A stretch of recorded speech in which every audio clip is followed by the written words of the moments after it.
बिस्मिल्लाहिर्रहमानिर्रहीम। अस्सलाम वालेकुम। यूट्यूब पर, फेसबुक पर आप मुझे देख रहे हैं। मैं तारिक मतीन हूँ। दिन के आगाज़ में ही बहुत ज़बरदस्त खबर आई।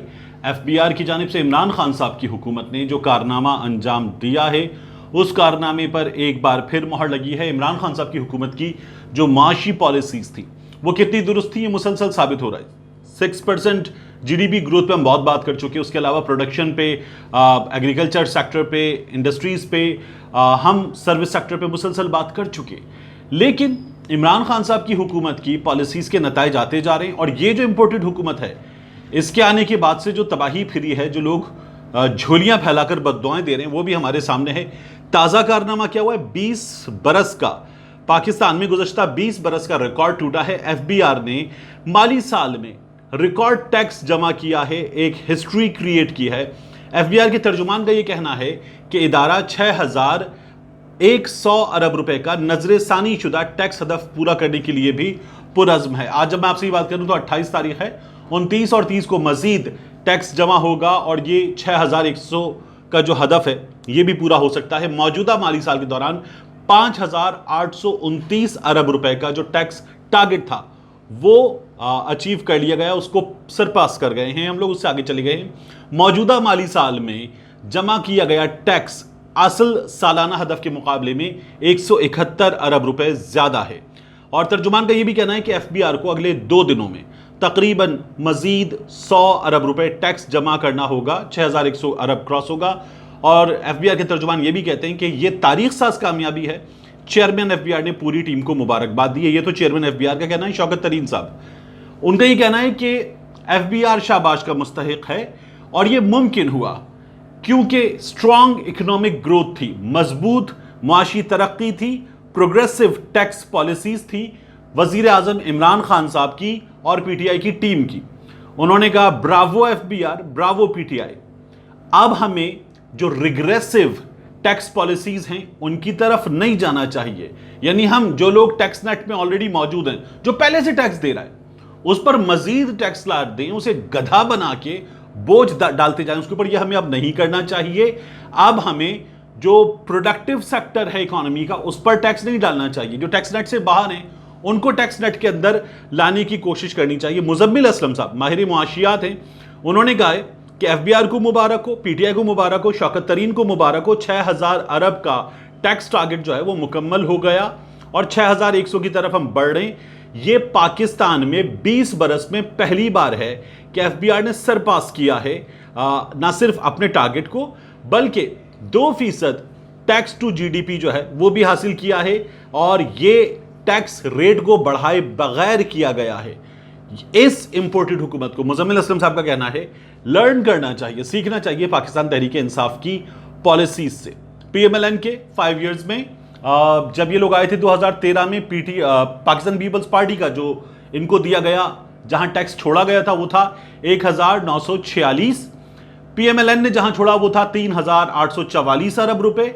और अब जब नंबर्स पूरे हुए हैं पाकिस्तान तहरीक इंसाफ की हुकूमत के, और ये आखिर के जो 3 महीने हैं ये इन लोगों के हैं, इस इंपोर्टेड हुकूमत के, तो ये 6100 अरब का हदफ मुकम्मल कर चुके हैं।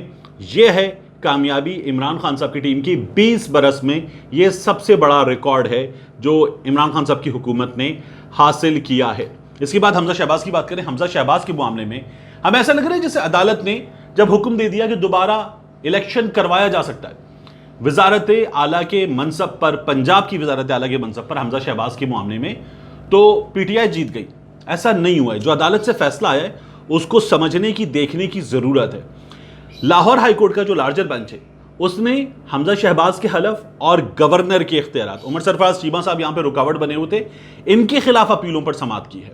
और हमजा शहबाज के वकील मंसूर उस्मान ने बताया कि 14 अप्रैल को तहरीक इंसाफ ने वज़ीर आला के इलेक्शन के खिलाफ सुप्रीम कोर्ट से रुजू किया। फिर सुप्रीम कोर्ट में सदर पाकिस्तान ने आर्टिकल 63 की तशरीह के लिए रेफरेंस दायर कर दिया। अब हाई कोर्ट ने एडवोकेट जनरल पंजाब को हुकूमत से हिदायत लेकर पेश होने का हुक्म देते हुए पूछा है कि पंजाब असेंबली का इजलास कब बुलाया जा सकता है। एडवोकेट जनरल को कहा है कि हुकूमत से हिदायत लें कि पंजाब असेंबली का इजलास कब बुलाया जा सकता है। कौन सी हुकूमत?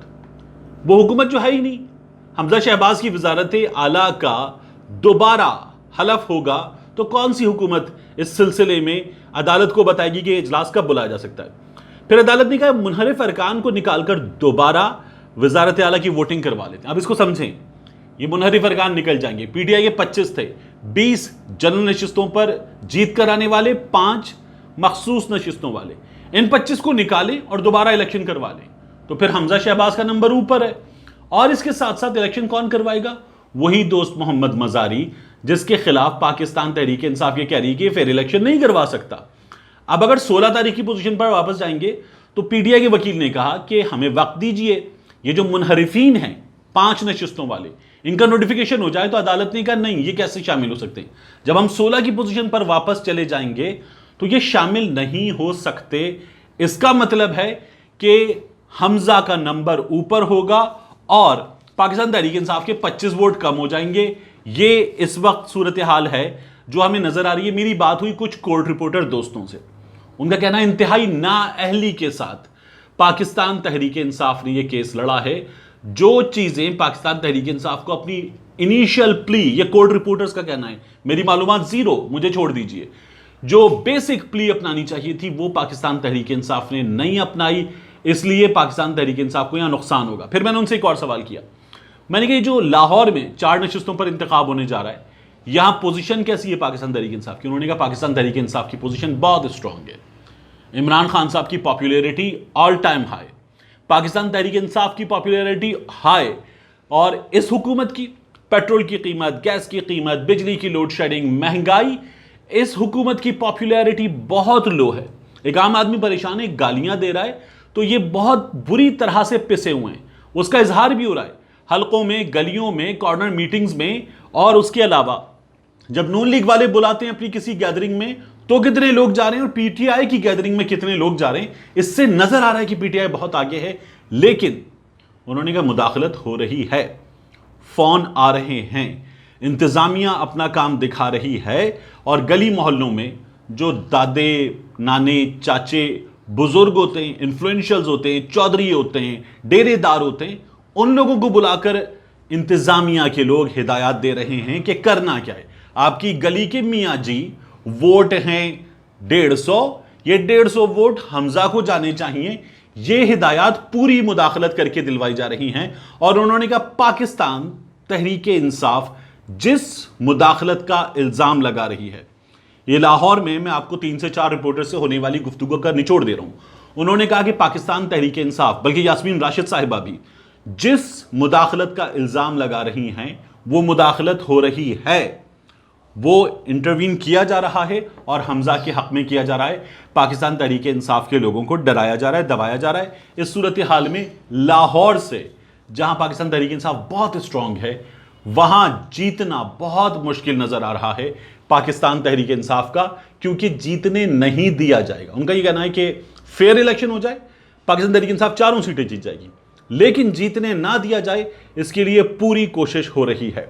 इसके बाद आखिरी खबर मैं आपको बताऊं, कराची मैदान जंग बना हुआ है। शहर में जगह जगह मुजाहिरे हो रहे हैं, लोग टायर जला रहे हैं, पथराव कर रहे हैं, बाहर आ गए हैं, सड़कों पर रुकावटें खड़ी करके उन्होंने अपने गम गुस्से का इजहार किया है। और मैं कुछ खबरें आपके सामने रख दूं, एक खातून भी जान से गई है, कई लोग जख्मी हुए, गिरफ्तार हुए हैं। मच्छर कॉलोनी लियारी में बिजली की तवील दौरानी की गैर एलानिया बंदिश के खिलाफ इलाका मकीनों ने एहतजाज किया। यह एहतजाज दूसरे रोज भी जारी रहा। लाठी लगने से एक 60 बरस की खातून जो हैं वो जख्मी हो गई। पुलिस ने फिर कार्रवाई की, माड़ीपुर रोड खुलवाया गया, लेकिन ट्रैफिक को मुकम्मल तौर पर वहां पर भी पुलिस बहाल नहीं कर सकी। लोग बाहर आते थे, पत्थर मारते थे, लाठियां चलाते थे, उसके बाद गलियों में भाग जाते थे। पुलिस गलियों में उनके पीछे जाती थी, पुलिस को पत्थराव क्या सामना करना पड़ता था। बास पुलिस वाले भी इसमें जख्मी हुए हैं। और लियारी के अलावा शहर के दीगर इलाकों में भी मुसलसल मुजाहिरा किया जा रहा है, और इस मुजाहिरे में अब तक 4 अफराद जो है वो हिरासत में लिए गए हैं। कई गाड़ियों का जो है वो इस सूरत हाल में जो फंस गई थी ट्रैफिक में, फ्यूल भी ख़त्म हो गया है। मीरा बीबी, ये 60 बरस की खातून थी, ये गुजर गई हैं। और ये जो एहतजाज हो रहा है माड़ीपुर रोड पर, ये शहर को बंदरगाह से, बल्कि पूरे मुल्क को बंदरगाह से मिलाने वाला रास्ता है। ये रास्ता बंद होने से मुआशी नुकसान बहुत ज़्यादा हो रहा है, लेकिन के इलेक्ट्रिक के कानों पर जूं नहीं रेंग रही। हमारे रिपोर्टर दोस्त भी मुसलसल बद्दुआएं दे रहे हैं। अब लोग एहतजाज नहीं कर रहे, अब लोग के इलेक्ट्रिक को सोशल मीडिया पर आकर बददुआएं देते हैं कि इलेक्ट्रिक के लोग उनसे सोशल मीडिया पे राब्ता करते हैं, कहते हैं प्राइवेट मैसेज में आइए, आके अपना अकाउंट नंबर दीजिए, हम आपको एक जुमला लिख के भेजेंगे कि आपके इलाके में मेंटेनेंस का काम हो रहा है, टीमें काम पे लगी हुई हैं, चुप करके बैठ जाइए। मिलते हैं इंशाल्लाह आपसे अगले व्लॉग में।